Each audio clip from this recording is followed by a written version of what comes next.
Et c'est le bonjour. Et c'est le bonjour pour parler de Jésus. On a fait toute une première partie avec des vidéos sur la révélation, comment Dieu se révèle, comment comprendre la parole de Dieu, comment lire ce qui est écrit sur lui. Et puis, on a parlé de l'Ancien Testament, comment est-ce que Dieu se révèle dans l'Ancien Testament et comment est-ce que Dieu se révèle dans le Nouveau Testament. Et dans le Nouveau Testament, on a vu un personnage central qui est Jésus. Bon, on va commencer à s'intéresser à Jésus. Qui est donc ce Jésus? Et ce Jésus est celui en qui s'est faite la dernière alliance entre l'homme et Dieu. Bien, mais alors, qui est Jésus? Toute petite introduction à une série Théodome que nous allons regarder aussi par la suite.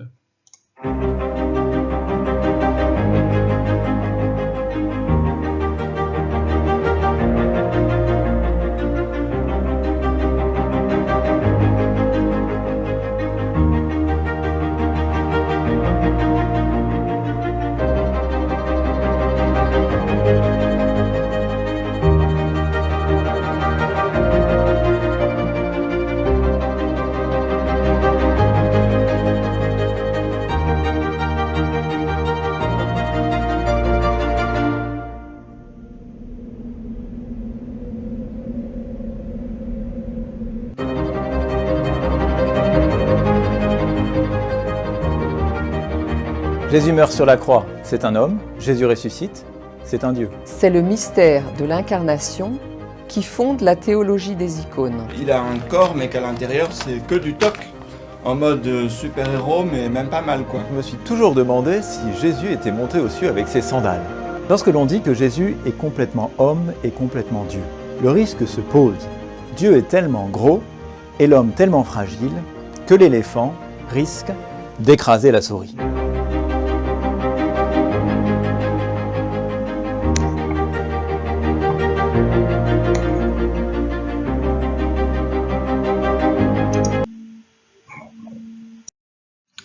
Bon, voilà, donc, si on va dans la rue et qu'on demande à quelqu'un qui est Jésus, on aura plein de réponses différentes. Il y a des gens qui vont dire oui, c'est un grand philosophe, d'autres qui vont dire c'est Dieu, d'autres qui vont dire c'est un prophète, un héros, etc. Bon, on va essayer de voir quelle est la réponse chrétienne à cette question. Alors, pour ça, il faut revenir à l'écriture et à la tradition chrétienne. Donc, si on regarde dans le Nouveau Testament, qui est Jésus? Alors, on a plein de versets, plein d'endroits où Jésus est un homme. Donc voilà, il est paru comme un simple homme dans Philippiens, dans Corinthiens. Jésus-Christ homme, mon âme est triste jusqu'à la mort. Bon, il est triste, comme tout le monde, quand on est triste. En reprenant ce parfum sur mon corps, on parle de corps, de sensations. Il a été tenté comme nous en toutes choses. Bien. Il a eu faim et soif, oui, c'est lié au corps. Il était fatigué, il a dormi, il a pleuré, il a souffert. Il ne sait pas tout, d'ailleurs, dans Matthieu 24, 36, etc. Donc, on a bien un Jésus qui est un vrai homme, avec un vrai corps, et ici, on le voit sur la croix, qui a vraiment souffert, et qui est vraiment mort. Mais on le voit aussi dans d'autres versets, qui sont assez nombreux d'ailleurs, qu'il est beaucoup plus qu'un homme. Le tout début de Jean, au commencement était le Verbe, et le Verbe était auprès de Dieu, et le Verbe était Dieu. Puis on apprend un peu plus loin que ce Verbe, c'est Jésus. Donc, le Verbe était Dieu. Alors, ensuite on a Thomas qui dit « Mon Seigneur et mon Dieu ». On a en Romains Christ est né, lui qui est au-dessus de tout, Dieu béni pour les siècles. Christ Jésus, ayant la condition de Dieu, ne retient pas jalousement le rang qu'il égalait à Dieu. Bon, gloire de notre grand Dieu et Sauveur Jésus-Christ. À l'adresse du Fils, il dit, et quand il dit, c'est le Père qui dit, ton trône à toi, Dieu, et pour les siècles des siècles. Donc on parle du Fils comme Dieu. Notre Dieu et Sauveur Jésus-Christ, en celui qui est vrai, en son Fils Jésus-Christ, c'est lui qui est le Dieu vrai et la vie éternelle, dans la première lettre de Jean. Moi, je suis l'alpha et l'oméga, dit le Seigneur, celui qui est, qui était et qui vient, le souverain de l'univers. Quand je le vis, je tombais à ses pieds comme mort, il posa sur moi sa main droite en disant « D'un grand point, je suis le premier et le dernier et le vivant. J'étais mort et voici, je suis vivant au siècle des siècles. Et maintenant, toi, Père, glorifie-moi auprès de toi de la gloire que j'avais auprès de toi avant que le monde fût. » Voilà, plein de versets ici qui sont explicites sur la divinité de Jésus. Donc là, on est dans un Jésus qui est beaucoup plus qu'un homme, mais dans un Jésus, Dieu. Et donc les versets qu'on a vus avant, c'est pas juste quelques versets comme ça, par-ci par-là, qui éventuellement seraient hors contexte. Justement, ils sont dans le contexte, puisque quand on lit l'Évangile, ben, on voit un Jésus qui enseigne avec autorité. Donc dans les béatitudes, il dit la loi dit, donc Moïse dit, donc moi je vous dis, etc., etc. Donc là il se place au-dessus de Moïse. Et puis à l'époque, pour les Juifs, il n'y avait pas d'homme, et encore moins de rabbin local qui serait au-dessus de Moïse. Il ordonne des monts, comme on le sait, il pardonne les péchés dans les évangiles. Et pourtant, Dieu seul pardonne les péchés. D'ailleurs, il y a des gens qui lui posent cette question dans Luc. Qui est celui-ci qui profère des blasphèmes? Qui peut pardonner les péchés si ce n'est Dieu seul? D'accord, donc là, ok, ce gars-là, il se fait Dieu, quoi. Il est en train de dire qu'il est Dieu. Il appelle Dieu Abba. Abba, ça veut dire papa. À l'époque, personne n'appelait Dieu papa. Alors, il reçoit l'adoration aussi. Dans Hébreu, on parle de que se prosternent devant lui tous les anges de Dieu. D'accord, donc les anges de Dieu sont en train d'adorer Jésus. Bon. Les anges, ils n'adorent pas des dieux, des hommes. Hein. Apocalypse, il est digne la nuit immolée de recevoir puissance et richesse, sagesse et force, honneur, gloire et louange. D'accord, ça c'est une adoration. Dans Luc, ils se prosternèrent devant lui, puis ils retournèrent à Jérusalem en grande joie, etc. Et il y a aussi des paroles encore plus explicites, en Jean 8, 58. Jésus dit, avant qu'Abraham fût, je suis. Bon, je suis, c'est bizarre, non, il aurait dû dire j'étais.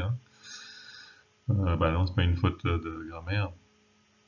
Je suis, c'est le j'étais, je suis et je serai. C'est le nom de Dieu. D'accord, c'est le Yod-He, Vav-He.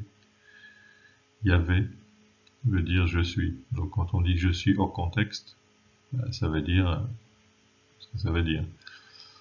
D'accord, si je dis je suis un tel, non, là j'ai pas dit que j'étais Dieu, j'ai juste dit que j'étais un tel. Parce qu'il y a un contexte, mais si c'est hors contexte, on dit juste avant qu'Abraham fût, je suis. Mais là, c'est une affirmation, une divinité. Dans Jean 13, 13, on a vous m'appelez Maître et Seigneur, et vous le dites bien, car je suis, enfin, je le suis. Alors d'ailleurs dans Jean 18, 6, on a, lorsque Jésus leur dit « Je suis », ils reculèrent et tombèrent par terre. D'accord, donc si quelqu'un dit « Je suis un tel », les gens ils tombent pas par terre, face contre terre. Ils vont juste se dire « Ok, moi je suis un tel, si toi t'es un tel ». Donc là c'est bien « Je suis » hors contexte, et c'est bien pour ça que les gens reculent et tombent par terre. D'accord, donc là c'est vraiment le « Je suis » qui signifie Yahvé, Yod-He, Vav-He, qui est le nom de Dieu. Et d'ailleurs c'est compris très facilement par les Juifs de l'époque, puisqu'on a Jean 8, 58. Donc verset 58, Jésus dit « Avant qu'Abraham fût, je suis ». Et puis, au verset suivant, 8,59, les gens veulent le lapider pour ce qu'il a dit. Ils ramassèrent des pierres pour les lui jeter. Donc on ne jette pas des pierres pour quelqu'un qui dit salut, c'est moi. On jette des pierres à celui qui dit qu'il est Dieu, parce qu'on pense qu'il blasphème. Voilà, donc il a des versets, comme on a vu juste avant, qui sont clairs. Il y a un contexte aussi dans ces versets qui est clair sur la divinité du Christ. Bon, avec tout ça, on n'est pas sorti de l'auberge, hein, parce que on a vu que dans la Bible, dans le Nouveau Testament, on trouvait des choses qui disaient que Jésus était un homme, comme tout le monde, et aussi des endroits où il est Dieu. Bon, il est homme ou il est Dieu finalement. Bon, on va regarder ce petit épisode. Jésus meurt sur la croix, c'est un homme. Jésus ressuscite, c'est un Dieu. Alors Jésus, homme ou Dieu ?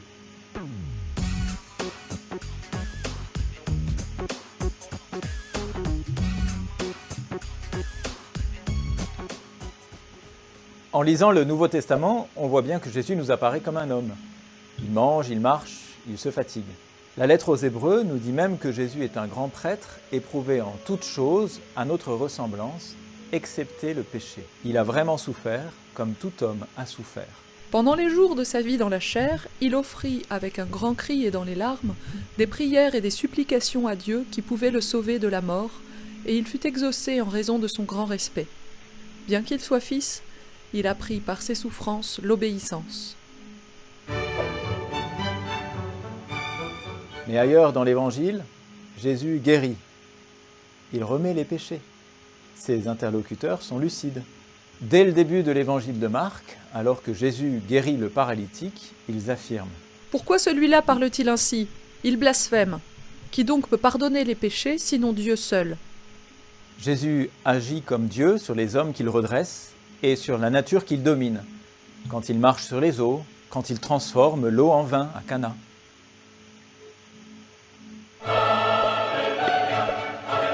C'est là qu'intervient le théorème de la souris et de l'éléphant. Ça, c'est l'éléphant. L'éléphant, c'est la divinité. C'est grand, c'est ce qu'il y a de plus fort, c'est ce qu'il y a de plus gros. Ça, c'est la souris. La souris, c'est l'humanité. Parce qu'un homme, c'est très bien, mais c'est tout de même un peu fragile.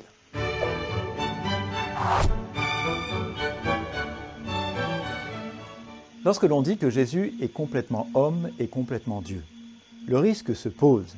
Dieu est tellement gros et l'homme tellement fragile que l'éléphant risque d'écraser la souris. La divinité écrase l'humanité. C'est ce qu'ont prétendu les docètes. Ces partisans du Christ dans les premiers siècles insistaient tellement sur la divinité de Jésus qu'ils prétendaient que Jésus faisait semblant d'être un homme. Dokéo en grec, d'où le mot docète. Pour eux, Jésus n'avait qu'un corps d'emprunt, presque un fantôme. Parmi ceux-ci se développait la théorie que Jésus n'était pas vraiment mort sur la croix, mais qu'à la dernière minute, Simon de Cyrène s'y était substitué. On trouve trace de cette théorie dans des évangiles apocryphes. Jésus fait semblant d'être un homme, il fait semblant de mourir. Le problème, c'est que le Jésus docète n'a pas vraiment de corps, un peu comme un hologramme. Tiens, ça me rappelle quelqu'un, ça. Et maintenant, à Paris.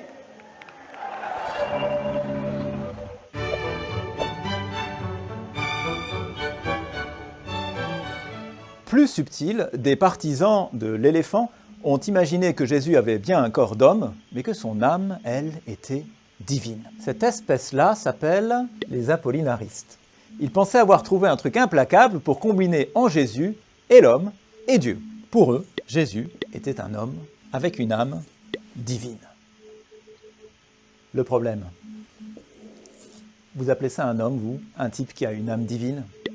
Non, parce que si on a une âme divine, est-ce qu'on est vraiment capable de souffrir ? Est-ce qu'on est vraiment capable de se réjouir ? Est-ce qu'on est vraiment capable d'avoir les émotions d'un homme ? Non !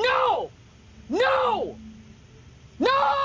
Jésus, pour les apollinaristes, est certes Dieu, mais pas vraiment un homme, parce qu'un homme sans âme humaine, ça n'existe pas.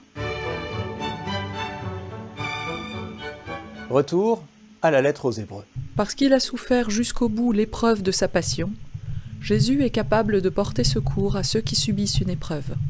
Jésus devait être entièrement un homme pour compatir avec tous les hommes. Comme homme, Jésus choisit librement de souffrir sa passion. Et pourtant, ça lui coûtait. C'est ce que nous enseigne la scène de Gethsémani, quand Jésus dit à son Père, non pas ma volonté, mais ta volonté. Jésus est doté d'une volonté humaine. Cela veut dire qu'à tout moment de sa vie, Jésus, pleinement homme, choisit de faire la volonté de Dieu. Il n'y a rien d'automatique. C'est un choix de chaque instant pour lui. Bien sûr, nous le savons, Jésus a toujours choisi de faire la volonté de son Père, mais c'est un vrai choix qu'il assume jusqu'au bout. Mais alors, Jésus est tellement homme qu'il ne serait pas divin. C'est ce que d'autres ont dit. Pour eux, Jésus est tellement humain que ce n'est qu'un homme. Un juif qui a observé en tout la Torah, qui a été repéré par Dieu pour sa sainteté exceptionnelle, un chic type tellement bien que Dieu finit par l'adopter. Alors évidemment, ça se passe au baptême, où on entend une voix céleste qui dit « Celui-ci est mon fils bien-aimé, écoutez-le ». Et l'Esprit Saint vient reposer sur les os et sur la tête de Jésus. Pour ces adoptionnistes, Jésus est une sorte de super prophète, mais il n'est pas Dieu. Le problème ici, c'est que Jésus est au mieux un exemple. Sa mort sur la croix ne sauve pas les hommes. Sa résurrection est une attestation que Jésus était un saint parmi les saints. Il sauve bien sa propre vie, mais pour les autres, pour nous, il nous laisse sur le carreau. Le problème avec les docètes et les apollinaristes, c'est que Jésus est tellement divin qu'il n'est pas solidaire avec les hommes. Il ne les sauve pas. Au contraire, chez les adoptionnistes, Jésus est trop humain. Il n'a pas le pouvoir de sauver d'autres hommes que lui-même. C'est en comprenant comment Jésus nous sauve que l'on comprend qui il est vraiment. C'est pour ça que l'Église a défini solennellement au Concile de Chalcédoine en 451 que Jésus était parfaitement homme et parfaitement Dieu. Et c'est comme cela qu'il peut nous sauver parfaitement. Alors, du coup, est-ce que Jésus est un homme ou est-ce que Jésus est Dieu? Finalement, Jésus est un homme et il est Dieu. Donc ce n'est pas un ou qu'il faut mettre, mais un et. Bon, vous voyez un peu une disputation, une discussion entre les gens sur cette question.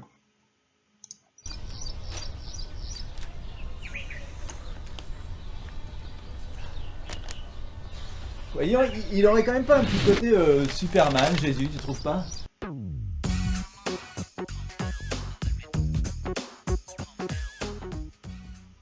Bah, comment ça, Superman? Avec tous les kilomètres qu'il a parcourus en Terre Sainte, il est jamais fatigué, c'est quand même un peu louche, non? Jamais fatigué? Comment ça? Ça vous épate, hein? Et Jean 4,6 alors? Jean-Baptiste. Bah oui, Jean 4,6, quand Jésus il arrive chez les Samaritains, et puis il s'assied au bord du puits, il fait super chaud comme aujourd'hui, et il a même soif. Ok, il est fatigué, mais c'est juste parce qu'il a un corps, et un corps forcément, c'est fatigué, ça a faim, ça a soif. Bah oui, mais tu veux dire qu'en fait il a un corps, mais qu'à l'intérieur c'est que du toc, en mode super-héros, mais même pas mal quoi. Bah ouais, c'est un peu ça, non? Bon, je vais te poser une question. Ouais. T'as déjà vu Superman pleurer, toi? Pleurer, de toute façon Jésus il pleure pas, enfin. Et si, il pleure par exemple quand son ami Lazare meurt, il pleure. Ah ouais, t'as raison. Ouais. Enfin, tout de même, soyons sérieux. Tu vas pas me dire qu'en plus d'avoir un corps comme nous, Jésus il est tout pareil à l'intérieur. Il réfléchit comme nous, il souffre comme nous, il prie comme nous. Tu vas quand même pas me dire qu'il ne sait pas tout. Bah si, regarde, chez Matthieu, apparemment, il ne sait même pas quand arrivera la fin des temps. Mais enfin, c'est quand même lui qui doit revenir à la fin des temps. Bah apparemment, il sait pas. Enfin, c'est ce qu'il dit, hein, on peut pas quand même se mettre dans la tête de Jésus. Tu vois comme il galère comme nous, en tout cas. Jésus, il a connu toutes nos souffrances, nos joies et nos peines aussi. C'est du lourd ton histoire. Voilà Jésus tout proche de nous tout d'un coup. Si c'était qu'un homme comme nous, je vois pas comment il pourrait revenir à la fin de l'histoire pour nous sauver. En effet, si ce n'était qu'un homme, tu as raison, il ne pourrait pas nous sauver. Oui, parce que si on y réfléchit bien, qu'est-ce qu'il fait Jésus? Bah, il marche sur les eaux, il guérit, il pardonne, enfin il fait tout le boulot de Dieu, quoi. Il agit tout comme Dieu. Et surtout, Dieu l'a ressuscité d'entre les morts. Il l'a fait Seigneur et Christ, comme dit Saint Pierre. En gros, il a partagé sa divinité. C'est pas tout. Jésus, c'est vrai, il agit comme Dieu, mais on peut aussi dire qu'il est Dieu. Bah, regarde comment Jésus appelle Dieu dans l'Évangile. Bah simplement, comme nous, notre Père qui est aux cieux. Mais pas tout à fait comme nous. Regarde dans l'Évangile, qui m'a vu a vu le Père, je suis dans le Père et le Père est en moi. Moi j'ai beau te regarder, je ne vois qu'un homme, frère Jean-Baptiste. Alors que si tu regardes bien Jésus, tu verras le Père. C'est-à-dire Dieu. C'est ça, Jésus n'est pas seulement un homme à qui Dieu donne sa divinité. Jésus, c'est un homme. Jésus est aussi Dieu. Bon, ben maintenant on va essayer de résumer tout ça dans toute l'histoire biblique, et pas que le Nouveau Testament, et même dans l'histoire d'aujourd'hui, dans notre vie. Eh bien, à gauche, vous avez la chapelle Sixtine au Vatican, à Rome, qui est une très très belle chapelle. Et tout en haut, au milieu, on a une peinture bien particulière dont on a fait le zoom en bas à gauche, où on voit Dieu sur la droite et les hommes sur la gauche. Et puis Dieu tend la main, l'homme aussi. Alors, ils ne se touchent pas les mains, mais elles tendent à se toucher. D'accord? Donc ça, c'est le désir de Dieu de faire alliance avec l'homme, puisque le doigt de Dieu est bien tendu. Par contre, le doigt de l'homme hésite. Hein, il va peut-être toucher, puis il va être enlevé, etc. C'est ce qu'on a vu pendant tout l'Ancien Testament. Finalement, il y a des alliances, et puis les hommes trahissent ces alliances. Voilà. Eh bien, dans le Nouveau Testament, une alliance est faite qui ne peut être défaite. Et elle est faite directement dans une personne, la personne de Jésus. D'accord? Donc quand les temps sont accomplis, ces doigts qui se touchent, ils se touchent vraiment en une personne qui est à la fois homme et à la fois Dieu. D'accord? Donc en Jésus, on a cette alliance, ces doigts qui se touchent entre Dieu et l'homme. Il est le point de jonction, si on veut, entre Dieu et les hommes. Et puis, ce point de jonction, cette alliance continue aujourd'hui, dans chaque Eucharistie, où on est invité, chacun et chacune, à participer à cette alliance. Ce n'est pas une alliance entre Dieu et Jésus, homme, c'est une alliance entre Dieu et l'humanité. Et pour information, nous sommes partie de l'humanité. D'accord? Donc on est invité à participer à cette alliance dès que, tous les jours, et plus spécialement pendant l'Eucharistie. Donc si vous faites attention à la messe, pendant la prière eucharistique, à un moment le prêtre il va prendre une coupe, et puis il verse du vin à l'intérieur, mais après il verse aussi un peu d'eau. Alors bon, sur l'image ici on a l'impression qu'il y a du vin qui coule dans l'eau, en réalité c'est de l'eau qui coule dans du vin, mais du vin qui coule dans l'eau c'est quand même plus joli. Alors le vin représente Dieu, la divinité, et l'eau représente l'humanité. Et alors il dit cette prière, alors il a dit à voix basse, donc on n'entend pas, c'est dommage, parce qu'elle est très belle. Il dit, comme cette eau se mêle au vin par le sacrement de l'alliance, puissions-nous être unis à la divinité de celui qui a pris notre humanité. Donc Dieu a pris notre humanité en Jésus, à nous d'aller vers sa divinité, dans l'autre sens. C'est une invitation que Dieu nous envoie à venir vers lui. Bien, on va résumer. Donc ce qu'on a vu, c'est que Jésus est à la fois homme et Dieu. On a mis homme en rouge, et Dieu en bleu. Alors si on regarde ça dans le credo de Nicée-Constantinople, qui est en haut à gauche, voilà toute une partie bleue où Jésus est divin. Je crois en un seul Dieu, le Père Tout-Puissant, créateur du ciel et de la terre, de l'univers visible et invisible. Je crois en un seul Seigneur Jésus-Christ, le Fils unique de Dieu, né du Père avant tous les siècles. Il est Dieu, né de Dieu, lumière, né de lumière, vrai Dieu, né de vrai Dieu, engendré, non pas créé, de même nature que le Père. Et par lui, tout a été fait. Bon, là, si on ne comprend pas que Jésus est divin, c'est compliqué. Mais on a aussi une partie humaine. Pour nous, les hommes, et pour notre salut, il descendit du ciel par l'Esprit Saint, il a pris chair de la Vierge Marie, et s'est fait homme, crucifié. Pour nous, sous Ponce Pilate, il souffrit sa passion, et fut mis au tombeau. Il ressuscita le 3e jour, conformément aux Écritures, et il monta au ciel. Il est assis à la droite du Père, il reviendra dans la gloire pour juger les vivants et les morts, et son règne n'aura pas de fin. Voilà, donc on a un Jésus, homme, et un Jésus, Dieu. C'est ce qui est dit aussi dans le concile de Chalcédoine, ça c'est en haut à droite. Nous confessons un seul Dieu, nous confessons un seul et même Fils, notre Seigneur Jésus-Christ, le même parfait en divinité et le même parfait en humanité, le même vraiment Dieu et vraiment homme. Et comme on dit homme, il est composé d'une âme raisonnable et d'un corps. Un seul et même Christ, Fils, Seigneur, l'unique engendré, reconnu en deux natures, sans confusion, sans changement, sans division, sans séparation. Voilà, donc ça c'est toute la manière de dire que finalement, ce n'est pas Dieu ou homme dans Jésus, mais c'est Dieu et homme. C'est quelque chose qui est assez difficile pour nous, parce qu'en général, c'est l'un ou l'autre. On est dans une logique un peu grecque, c'est A ou B, mais ça peut pas être A et B.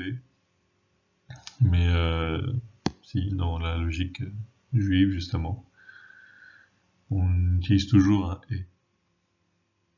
On est les deux, Jésus et les deux. Jésus est homme, Jésus est Dieu. Voilà, et si on regarde en bas,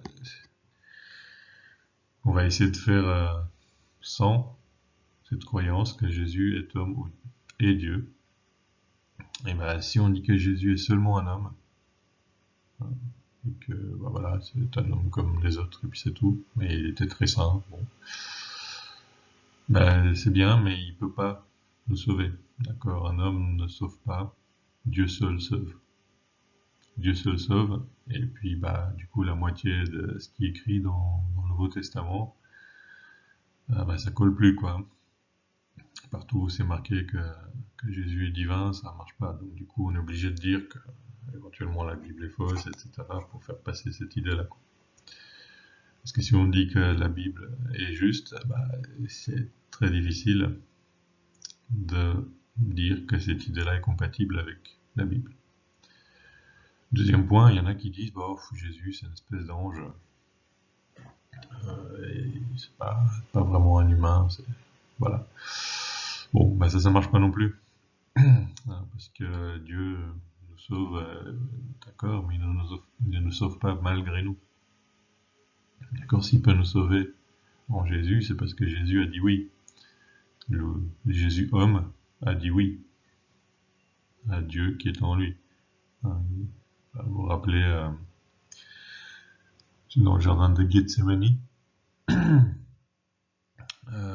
avait dit que cette coupe s'éloigne de moi, donc voilà, est-ce que je vais souffrir, je vais mourir, c'est pas agréable, hein. J'aime pas ça, est-ce que ça peut ne pas se passer? Et puis finalement, il a dit, non, finalement, que ta volonté soit faite. Et donc là, il a dit oui.